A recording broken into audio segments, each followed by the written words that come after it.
ആപ്കി അദാലത്തിൽ Bhojpuri പടങ്ങളുടെ super star രവികിഷന്റെ മേലുള്ള അടുത്ത കുറ്റാരോപണം ഇദ്ദേഹം ഒരു അഹങ്കാരിയാണെന്നുള്ളതാണ്. രവികിഷൻ സാർ, ഇപ്പോൾ താങ്കൾ വളരെ നന്നായിട്ടാണ് സംസാരിക്കുന്നത്. പക്ഷെ ഒരു കാലഘട്ടത്തിൽ ജനങ്ങൾ എന്താ പറഞ്ഞെന്ന് വെച്ചാൽ നല്ല മനുഷ്യനായിരുന്നു, പക്ഷെ പെട്ടെന്ന് ഈ അഹങ്കാരം വരാനുള്ള കാരണം എന്താണെന്ന്. ഒരു പ്രൊഡ്യൂസർ എന്നോട് പറഞ്ഞിരുന്നു, താങ്കളുടെ കോൾ ഷീറ്റ് വാങ്ങണമെങ്കിൽ ചില കാര്യങ്ങളൊക്കെ ചെയ്യണമെന്ന്. അതെന്താണെന്ന് വെച്ചാൽ താങ്കൾ ദിവസവും പാലിലാണ് കുളിക്കുന്നത്, താങ്കൾ കംഫർട്ടബിളായിട്ടിരിക്കാൻ വേണ്ടി താങ്കളുടെ ഇഷ്ടത്തിനനുസരിച്ച് എല്ലാം ചെയ്യണമെന്ന്. അതെ അതെ, ശരിയാണ്. ഞാൻ അങ്ങനെയൊക്കെ ആയിരുന്നു. താങ്കൾ അങ്ങനെ അതായത് ചെയ്തിരുന്നോ? ഞാൻ പാലിലെ കുളിക്കൂ. പിന്നെ ശരിക്കും പറയുകയാണെങ്കിൽ എനിക്ക് വളരെ കംഫർട്ട് ആയിരിക്കണം. എന്റെ വിചാരം എന്താണെന്ന് വെച്ചാൽ ഞാനൊരു വലിയ ആക്ടറാണ്, അതുകൊണ്ട് ഇതൊക്കെ ചെയ്യണമെന്നായിരുന്നു എന്റെ വിചാരം. ഇത് എന്തിനു വേണ്ടിയാണെന്ന് വെച്ചാൽ, നിങ്ങൾ പെട്ടെന്ന് അൽ പചീനോനെ കുറിച്ച് നിങ്ങൾ പഠിക്കുകയാണെന്ന് വെച്ചോളൂ. പെട്ടെന്ന് റോബർട്ട് ഡിനിറോന്റെ സിനിമകൾ കാണാൻ തുടങ്ങി. ഡയറക്ടർ എന്ന് വെച്ചാൽ ഇതുപോലെയൊക്കെ പെരുമാറണം, ആക്ടർ എന്ന് വെച്ചാൽ ഇങ്ങനെയൊക്കെ നടക്കണം. ഇതിലുള്ള ആക്ടർ പോലെ നിങ്ങൾ പെരുമാറിയില്ലെങ്കിൽ, നിങ്ങൾ ആ ആക്ടറിനെ പോലെ നടക്കുവാണെങ്കിൽ നമ്മളതിൽ വളരെ ഡീപ്പായി ഇറങ്ങാം. അമിത് സാർ ഇങ്ങനെ ക്യാമറ നോക്കിക്കൊണ്ടേയിരിക്കും. എന്നോടും കുറേയൊക്കെ പറയും. ഞാൻ അൽ പചീനോനെ കണ്ട് ഒരുപാട് കാര്യങ്ങൾ പഠിച്ചു. ഗോഡ് ഫാദർ എന്ന സിനിമ എനിക്ക് ഏകദേശം ഒരു 500 പ്രാവശ്യം കാണിച്ചിട്ടുണ്ടാവും. ഞാൻ ഇന്ത്യയുടെ കലാകാരനാണ്, ഞാനൊരു വേറെ ബ്രീഡ് കലാകാരനാണ്. ശരിക്കും പറയുകയാണെങ്കിൽ ഞാൻ കുറേ കാലങ്ങൾക്ക് മുമ്പ് ഒരുപാട് നാടകങ്ങൾ ചെയ്തിട്ടുണ്ട്. ഇങ്ങനെയൊക്കെ പെരുമാറിയാലേ നമുക്കെന്നൊരു പേരുണ്ടാകൂ. ഉദാഹരണത്തിന് രാജ്കുമാർ സാറിനെ എടുത്തോളൂ. അദ്ദേഹം തന്റെ വർക്കിന് വേണ്ടിയും സോളിന് വേണ്ടിയും ഒരു വ്യത്യസ്തമായ ബ്രേക്കാണ് എടുക്കുക. അദ്ദേഹത്തിന്റെ കാറിന്റെ കണ്ണാടി കയ്യിലെടുത്തുകൊണ്ട് ഇങ്ങനെ വെച്ചുകൊണ്ടിരിക്കും. ഓരോ ആക്ടറിന്റെ പെരുമാറ്റവും വ്യത്യസ്തമായിരിക്കും. അപ്പം ഞാൻ വിചാരിച്ചു പാലിലെ കുളിച്ചിട്ട് പോകാം, എന്നാലേ ഒരു വലിയ വാർത്തയായി മാറുമെന്ന്. അതുകൊണ്ട് ഗാങ്സ് ഓഫ് വാസിപ്പൂരിൽ എന്നെ ഫിക്സ് ചെയ്യണമെന്ന് തീരുമാനിച്ചപ്പോൾ 25 ലിറ്റർ പാലൊക്കെ ആരാ കൊണ്ടുവരാന്ന് വിചാരിച്ച് അത് വിട്ടുകളഞ്ഞു. ആരാ എന്നെ കുളിപ്പിക്കാന്ന് വിചാരിച്ച് ആ പടം തന്നെ എനിക്ക് ഓക്കെ ആയില്ല. അതുകൊണ്ട് എനിക്ക് നഷ്ടമായി. അതുകൊണ്ട് ഞാൻ എല്ലാം വിടുകയും ചെയ്തു. ശരിക്കും പറയുകയാണെങ്കിൽ ഞാൻ വിചാരിച്ച കാര്യങ്ങൾ പാലുകട വെച്ചിരുന്നതുകൊണ്ട് താങ്കൾ അങ്ങനെ ചെയ്തതായിട്ടാണ്. ഇല്ല, അത് പിന്നെ രജത് സാർ, ശരിക്കും പറയുകയാണെങ്കിൽ നല്ല ഭാഗ്യമുള്ളത് കൊണ്ടാണ് നല്ല ജോലികൾ കിട്ടുന്നത്. അതുമാത്രമല്ല മുംബൈ വളരെ മോശപ്പെട്ട ഏരിയയാണ്. ശരിക്കും പറയുകയാണെങ്കിൽ അത് നിങ്ങളെ ഒരു മുഴു പ്രാന്തനായി മാറ്റിയേക്കും. അതുകൊണ്ട് ഒരുപാട് പേര് പ്രാന്തന്മാരായി മാറുകയും ചെയ്യും. എല്ലാ ഭാഗത്തുനിന്നും കാശ് വരുന്നുണ്ട്, ഒരുപാട് ഫേമും കിട്ടുന്നുണ്ട്. എവിടെ പോയാലും ജനങ്ങൾ ഫോട്ടോ എടുക്കുകയും ചെയ്യും. അപ്പോൾ ഒരു ചെറിയ അഹങ്കാരം ഉണ്ടാവുമല്ലോ. ഞാൻ ഇനീഷ്യൽ സ്റ്റേജിൽ എന്നെ സൂപ്പർ സ്റ്റാർ ആയി സാർ. എന്റെ മൈൻഡ് ആകെ മാറി. നിങ്ങൾ പറഞ്ഞാൽ യാതൊരു തെറ്റുമില്ല, ഞാനത് ഒരിക്കലും ഇല്ലെന്ന് പറയില്ല. പക്ഷെ ഞാൻ അതിനുശേഷം വളരെ നോർമലായി. ഞാൻ ബിഗ് ബോസ് വീട്ടിൽ നിന്ന് പുറത്ത് വരുമ്പോ ഞാൻ വളരെ നോർമൽ. ദൈവം താങ്കൾക്ക് പല പ്രാവശ്യം സിഗ്നൽ തന്നിട്ടുണ്ട്. അപ്പോൾ താങ്കൾ ഒരു തെലുങ്ക് പടത്തിൽ അഭിനയിച്ചുകൊണ്ടിരിക്കുകയായിരുന്നു, താങ്കളുടെ എല്ലുകളൊക്കെ ഒടിഞ്ഞു. അതെ സാർ, ഞാനൊരു സുപ്രീം എന്നൊരു പടം ചെയ്തുകൊണ്ടിരിക്കുകയായിരുന്നു. ഞാൻ ഷൂട്ടിംഗ് നടന്നുകൊണ്ടിരിക്കുമ്പോൾ ഫൈറ്റ് മാസ്റ്ററിനോട് പറഞ്ഞു, ഈ സിനിമയിൽ കുറെ ആക്ഷൻസ് ഉണ്ട്, ഞാൻ ശരിക്കും പറയുകയാണെങ്കിൽ ഒരു ട്രെയിൻഡ് ആക്ടറാണ്. ഞാൻ പറഞ്ഞു ആ ജീപ്പ് തീർച്ചയായും മറയുമെന്ന്. പക്ഷെ എന്റെ വാക്ക് ആരും കേട്ടില്ല, ജീപ്പ് മറയുകയും ചെയ്തു. അപ്പോൾ അവിടെ ജൂനിയർ ഫൈറ്റേഴ്സ് ഉണ്ടായിരുന്നു. അവരെ രക്ഷിക്കാൻ വേണ്ടി ഞാൻ വിചാരിച്ചു എന്റെ ബോഡി നല്ല ഫിറ്റ് ആണെന്ന്. അതുകൊണ്ട് അവരെ രക്ഷിക്കാൻ വേണ്ടി ഞാൻ പോയി ജീപ്പ് എന്നെ വന്ന് ഇടിക്കുകയും ചെയ്തു. ജീപ്പിന്റെ ബോണറ്റ് എന്റെ ദേഹത്തിന്റെ മുകളിലായിരുന്നു. എന്റെ കോളർ ബോൺസ് മുഴുവനും പൊട്ടിപ്പോവുകയും ചെയ്തു. എന്റെ കയ്യിനും കാലിനും എല്ലാത്തിനും പരിക്കേറ്റു. ഞാൻ വിചാരിച്ചു എന്റെ കാര്യം കഴിഞ്ഞു എന്നാണ്. ഇനി എങ്ങനെ അഭിനയിക്കാന്ന് പോലും ആലോചിച്ചു. ഞാൻ ദൈവത്തെയും പിന്നെ സുനിൽ ഷെട്ടിയും എന്റെ ഫ്രണ്ട് ഫോൺ വിളിച്ചു പറഞ്ഞു, നീ സ്വിമ്മിംഗ് പൂളിലേക്ക് ചെല്ലേ, വെള്ളത്തിലാണെങ്കിൽ നീ റിക്കവർ ആകുമെന്നും പറഞ്ഞു. ഞാൻ വെള്ളത്തിൽ തന്നെയായിരുന്നു. 40 ദിവസം കഴിഞ്ഞ് ഞാൻ റിക്കവറായി പുറത്ത് വരികയും. എന്നിട്ട് പാലിലുള്ള കുളിയൊക്കെ നിർത്തിയോ? പക്ഷെ ദൈവം താങ്കൾക്ക് പല പ്രാവശ്യം സിഗ്നൽ തന്നിട്ടുണ്ട്. ഒരു പ്രാവശ്യം ഷൂട്ടിങ്ങിന്റെ സമയത്ത് താങ്കൾ വെള്ളത്തിൽ മുങ്ങിയെന്ന് കേട്ടു. അതെ, ഞാനൊരു സിനിമ ചെയ്തിരുന്നു, ലക്ക് എന്നൊരു സിനിമ. ഞാൻ സഞ്ജയ് ദത്ത് പിന്നെ ഇമ്രാൻ ഖാനും ഉണ്ടായിരുന്നു. Cape Town south ആഫ്രിക്കയിലായിരുന്നു. ഷാർക്കിന്റെ കൂടെയൊക്കെ ആയിരുന്നു ഷൂട്ടിംഗ് മുഴുവനും. വെള്ളത്തിന്റെ അകത്തായിരുന്നു എല്ലാം. എനിക്ക് സ്കൂബ ഡൈവിംഗ് ട്രെയിനിങ് തന്നിട്ടില്ല, കാരണം ആ സമയത്ത് ഞാൻ ഭോജ്പൂരി ഷൂട്ടിങ്ങിന് വേണ്ടി ഇന്ത്യയിലായിരുന്നു. അതിന്റെ ട്രെയിനിങ് എടുക്കാതെയാണ് ഞാൻ അകത്തേക്ക് പോയത്. പിന്നെ ഷൂട്ടിങ്ങിൽ വെള്ളത്തിന്റെ അകത്ത് ഇറങ്ങേണ്ടി വന്നു. വെള്ളത്തിന്റെ മേലെ ഷാർക്കുകൾ മുഴുവനും ചുറ്റുകയായിരുന്നു. ആ ഷാർക്കുകൾക്ക് ചെറിയ ചെറിയ മീനുകളെ കൊടുക്കുവാണെങ്കിൽ പിന്നീട് അത് മനുഷ്യന്റെ അടുത്തേക്ക് ഒരിക്കലും വരില്ല. മനുഷ്യന്റെ ഇറച്ചി വളരെ ഹാർഡായിരിക്കും, അതുകൊണ്ട് അതുങ്ങൾക്ക് അത് ഒരിക്കലും ഇഷ്ടപ്പെടില്ല. അതായത് മൃഗങ്ങൾക്ക് നമ്മളെ ഇഷ്ടപ്പെടില്ല. നമുക്ക് നല്ല സൗന്ദര്യമുണ്ടെന്ന അഹങ്കാരത്തിൽ ഒരിക്കലും ജീവിക്കാൻ പാടില്ല. പിന്നെ നമ്മളെ കഴിക്കാൻ ആരും ആഗ്രഹിക്കുകയില്ല, പ്രത്യേകിച്ച് മൃഗങ്ങൾക്ക് നമ്മളെ ഒട്ടും ഇഷ്ടപ്പെടില്ല. നമ്മളെ ആക്രമിച്ചിട്ട് പോയേക്കും, അത്രയേ ഉള്ളൂ. അപ്പോൾ ആ ഷാർക്കെല്ലാം ചുറ്റിക്കൊണ്ടേ ഇരിക്കുമായിരുന്നു. അവർ ചെറിയ ചെറിയ മീനുകൾ കൊടുത്തോണ്ടേയിരുന്നു. ഞങ്ങൾ വെള്ളത്തിന്റെ അടിയിൽ ഷൂട്ടിംഗുമായിരുന്നു. അണ്ടർ വാട്ടർ ക്യാമറയിൽ ഞങ്ങൾ ഷൂട്ടിംഗ് ചെയ്തുകൊണ്ടിരിക്കുമായിരുന്നു. കാരണം അടിയിലെ ഞങ്ങളും കാണണം, മേലത്തെ ഫിഷും കാണണം. ഇതെല്ലാം കാണുമ്പോൾ നിങ്ങൾക്ക് തന്നെ അറിയാം, എന്താ ശരിയല്ലേ? राघव ब्लाइंड खेलता है, सामने वाले को डबल आना पड़ता है.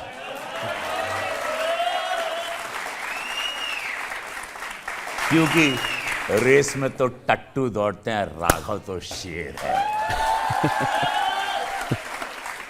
സോ ആ ഷൂട്ടിങ്ങിൽ എനിക്ക് അപകടം പറ്റിയിട്ടുണ്ടാവും. എങ്ങനെയോ രക്ഷപ്പെട്ടു. I was not inhale properly and survive inside. എന്നിട്ട് ഞാൻ ആ മാസ്ക് മുഴുവനും എടുത്തു കളഞ്ഞു. ഞാൻ ഇങ്ങനെ മേലെ നീന്താൻ ശ്രമിച്ചു, പക്ഷേ അവരുടെ കാലിൽ വെയിറ്റ് കെട്ടിയിരുന്നു. 15-20 ഫീറ്റ് താഴെ പോകാൻ വേണ്ടിയാണ് അവരത് കെട്ടിയിരുന്നത്. കുറേ കഷ്ടപ്പെട്ടു, പക്ഷേ ഓൾമോസ്റ്റ് ഞാൻ എങ്ങനെയൊക്കെയോ രക്ഷപ്പെട്ടു.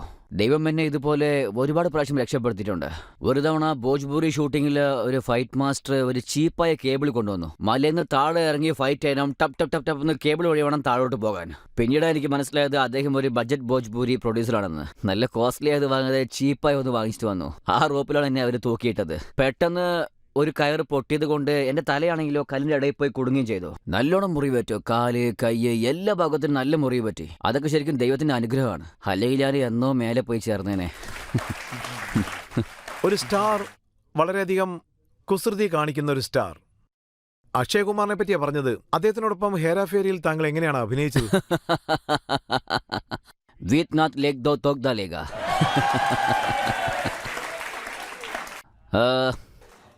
ഇതാണ് എൻ്റെ ജീവിതം രജത് സാർ. ചില സിനിമകൾ ഞാൻ ഫ്രണ്ട്ഷിപ്പിന് വേണ്ടി ചെയ്യും, ചില സിനിമകൾ ഞാൻ കമ്പൽഷന് വേണ്ടിയാണ് ചെയ്യുന്നത്. ചില സമയങ്ങളിൽ നമ്മൾ എമോഷണലി കുടുങ്ങിപ്പോയേക്കും. ഞാനാണെങ്കിൽ എമോഷണലി ഒരുപാട് സ്ഥലങ്ങളിൽ കുടുങ്ങിയിട്ടുണ്ട്. എന്നെ കുറേ ആളുകൾ എമോഷണലി ട്രാപ്പ് ചെയ്തിട്ടുണ്ട്. എന്നെ സമാധാനിപ്പിച്ച് കുറേ കമ്പൽ ചെയ്താണ് ഒരുപാട് സിനിമകൾ ചെയ്യിപ്പിച്ചിട്ടുള്ളത്. വേറെ വഴിയില്ലാതെ ഞാനും അതൊക്കെ ചെയ്തു. എന്നോട് കുറേ പേരൊക്കെ പറഞ്ഞു നീ ഈ സിനിമ ചെയ്യേണ്ട ആവശ്യമേ ഇല്ലെന്ന്. പക്ഷേ എനിക്കപ്പോൾ എന്തിനാന്ന് തന്നെ അറിയില്ല. എനിക്ക് ഗൈഡ് ചെയ്യാനും ആരുമില്ല, എനിക്ക് ഗോഡ് ഫാദർ ഒന്നും ആരുമില്ല, എന്നെ പറഞ്ഞ് മനസ്സിലാക്കിപ്പിക്കാനും ആരുമില്ല, എനിക്ക് പറഞ്ഞു തരാനും ആരുമില്ല. അതുകൊണ്ട് എന്തൊക്കെ പടം വന്നാലും ഞാൻ എല്ലാ പടങ്ങളും എടുത്ത് ചെയ്യുകയും ചെയ്തു. ബെഗസ് ആർ നോട്ട് ചൂസസ് എന്ന് പറയും. ശരിക്കും പറയുകയാണെങ്കിൽ അതേ കഥയാണ് എൻ്റെ ജീവിതത്തിലും സംഭവിച്ചത്. ഇപ്പോ മനോജ് തിവാരിയും താങ്കളോടൊപ്പം മെമ്പർ ഓഫ് പാർലമെന്റിലുണ്ട്. രണ്ടുപേരും ഒരേ പാർട്ടിയിലാണുള്ളത്. പക്ഷെ ഒരു കാലത്ത് അദ്ദേഹത്തിനോടൊപ്പം മത്സരം ഉണ്ടായിരുന്നു താങ്കൾക്ക്. 13 കൊല്ലം ഞങ്ങൾ തമ്മിൽ മത്സരമായിരുന്നു. രണ്ടുപേരും കോമ്പറ്റീറ്റേഴ്സാ. ഞങ്ങൾ രണ്ടുപേരും ഒരേ ഷോയിലേക്കൊന്നും പോവില്ല.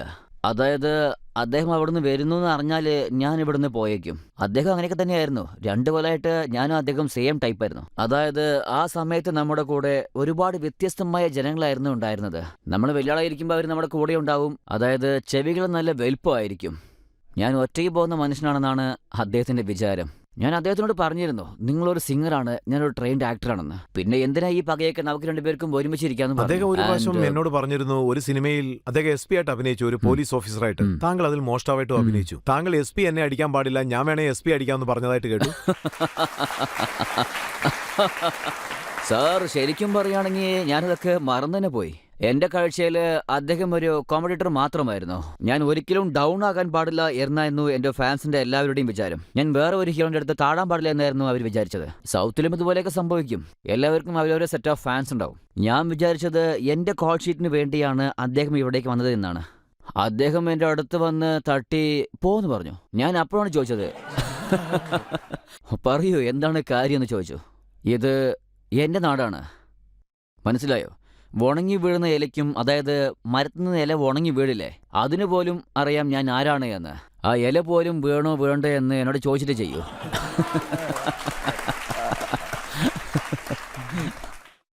എൻ്റെ നാട്ടിലുള്ള ഇല പോലും എന്നോട് അനുമതി ചോദിച്ചിട്ടേ വീഴൂ. അതായത് ഞാൻ അങ്ങനത്തെ ഒരാളാണ്, എന്നെ ഒരിക്കലും അറസ്റ്റ് ചെയ്യാൻ പറ്റില്ല എന്ന് പറഞ്ഞു. കാരണം ഇത് എൻ്റെ നാടാണ്. ഇത് ജസ്റ്റ് ഒരു ഈഗോ മാത്രമാണ്. ഞങ്ങളിപ്പോഴൊക്കെ അതും ഓർത്ത് ചിരിച്ചുകൊണ്ടിരിക്കും. ഞങ്ങൾ രണ്ടുപേരും തമ്മിൽ നല്ലൊരു സ്നേഹമുണ്ട്. ആൻഡ് അതേപോലെ ദിനേശ് യാദവ് അസാമിന്റെ പാർലമെന്റ് മെമ്പറാണ്. So we are now love each other. ചില സമയങ്ങളൊക്കെ ഞങ്ങൾ രണ്ടുപേരും ഇരുന്നുകൊണ്ട് ഇതൊക്കെ ഓർത്ത് ചിരിച്ചുകൊണ്ടിരിക്കും. ഞാൻ അവിടെയുള്ള എല്ലാവരേക്കാളും മൂത്തവനാണ്. ആർക്കെങ്കിലും ചോദ്യം ചോദിക്കണമെങ്കിൽ ഇപ്പൊ ചോദിക്കാം. ഹലോ സാറേ. ഹലോ. ആജൊരു കാര്യം പറയാം സാറേ, നല്ല ക്യൂട്ടാണ്.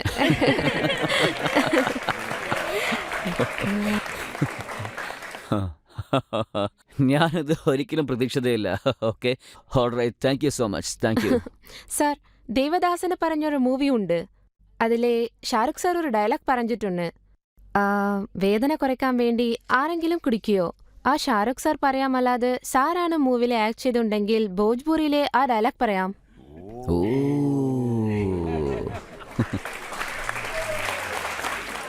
നിങ്ങൾക്കപ്പോൾ ഭോജ്പൂരിയിൽ പറയണല്ലേ? ഞാനിത് പ്രാക്ടീസ് ചെയ്തിട്ടുമില്ല. ഓക്കെ മാഡം, നിങ്ങൾ ചോദിക്കുന്നത് കൊണ്ട് രജത് സാറും ഇവിടെയുണ്ട്. അദ്ദേഹത്തിന് വേണ്ടിയും ഇത് ചെയ്യണം. के कमबख्त के बुड़बक बर्दाश्त करे खातिर पियाला है. हाँ, हम तो पीला कि जहाँ हम बैठ सकें, तोहरा के देख सकें, तोहरा के बर्दाश्त कर सकी, मदहोश बेहोश हो सकी हो, पारो के भुला सकी, लेकिन पारो के एक याद भैया हो, हमारा होश के खोई नहीं खे देख ना ही चढ़ा लो कितनो पीला। बाबूजी हमरा से कहलन कि गांव छोड़ दा, सब कहलन कि पारो के छोड़ दा, पारो कहले शराब छोड़ दा, आज तू कहा ताड़ो कि हवेली छोड़ दा, एक दिन हो आई हो तो वो सब लोग कहिया कि दुनिया छोड़ दा।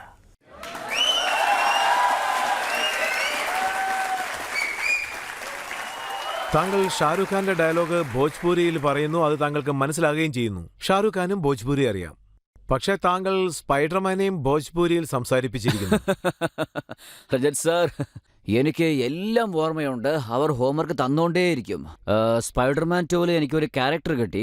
ആ സിനിമ നല്ലോണം ഹിറ്റാവുകയും ചെയ്തു. ആ കാര്യങ്ങളെല്ലാം നിങ്ങൾക്ക് അറിയും തോന്നുന്നു. And then universal studio they wanted me two and speak Bhojpuri. നിങ്ങൾ തന്നെ ആലോചിച്ച് നോക്കൂ, സ്പൈഡർമാൻ ഒരു വേൾഡ് ഫേമസ് ആയ ഒരു കാര്യമാണ്, ഒരുപാട് കോടി രൂപയുടെ ബിസിനസ്സുമാണ്. അവരെന്നെ ഇത് ചോദിക്കുമ്പോൾ ഭോജ്പൂരി എത്രമാത്രം ഫേമസ് ആയെന്ന് നിങ്ങൾക്ക് തന്നെ അറിയാം. ആ സിനിമയിൽ ഒരു ഡയലോഗ് ഉണ്ടായിരുന്നു, അത് ഞാൻ ഡബ് ചെയ്തു. ഞാൻ നിങ്ങളുടെ എല്ലാവരും മുമ്പിൽ വെച്ചും പറയുകയാണ്, ഞാൻ ഒരു അത്ഭുതമായ അദാലത്തിലാണ് ഇരിക്കുന്നത്, ഈ നാടും എന്നെ കാണുന്നുണ്ട്. ആ ഡയലോഗ് എന്താണെന്ന് വെച്ചാൽ, सुन रहे हम ही माकड़ मानो, ढेर बोले ना और समाज के डरौले, तो इतना जान ले तेरा छाती पे चढ़ा पेटुआ दबा दे और अपन नाखून गड़ा दे तुरे गलिया में, जान ले दतिया से खून चूसा माकड़ मानो है हम. കേറ്റ്വ എന്താണെന്നുള്ള കാര്യം യൂണിവേഴ്സൽ ആൾക്കാർക്ക് മനസ്സിലാകാനുള്ള സാധ്യത തീരെ കുറവാണ്. അതൊക്കെ സത്യമാണ്. അതുകൊണ്ട് ഒരുപാട് കാശും വന്നു എനിക്ക്.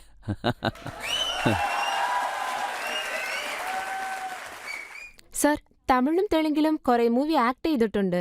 അതിലുള്ള ഡയലോഗ്സ് ഒക്കെ സാറായിട്ട് പറയോ അല്ലെങ്കിൽ ഡബിങ് ചെയ്യോ? ഞാൻ തന്നെയാണ് സംസാരിക്കുക. ഞാൻ ഇതുവരെ 22 തെലുങ്ക് സിനിമകളാണ് ചെയ്തിരിക്കുന്നത്. 3 തമിഴ് സിനിമ ചെയ്തിട്ടുണ്ട്. അതോടൊപ്പം 5 കന്നഡ സിനിമയാണ് ചെയ്തിട്ടുള്ളത്. ശരിക്കും പറയുകയാണെങ്കിൽ ഞാൻ എല്ലാ ഭാഷകളിലും വർക്ക് ചെയ്തിട്ടുണ്ട്. ഞാൻ ആ ഡയലോഗ് പറയാം, നിങ്ങൾക്കും അത് കേൾക്കാൻ താല്പര്യമുണ്ടല്ലേ? അതെ സർ. ഇത് തമിഴ് ഡയലോഗാണ്. ഉൽക്കത്തിലെ എവ്വളോ പൊണ്ണുങ്ക ഇരുந்தோ, ഉൽക്കത്തില എവ്വളോ പൊണ്ണുങ്ക ഇരിക്കുന്നത് അതെല്ലാം വിട്ടിട്ട് ஏன்னா ഒത്തു വരാத பொண்ணுக்காக அலையிறே.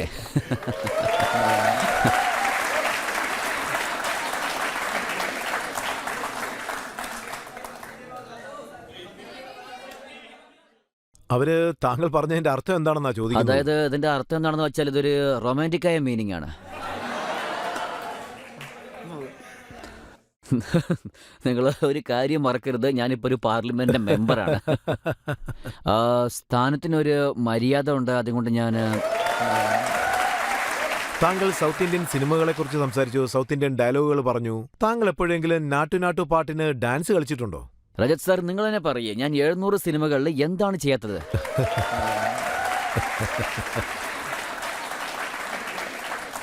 ഞങ്ങൾക്ക് സാറിന്റെ പോപ്പുലർ സോങ്സിന് സാർ ഡാൻസ് ചെയ്യുന്ന ആഗ്രഹിക്കുന്നുണ്ട്.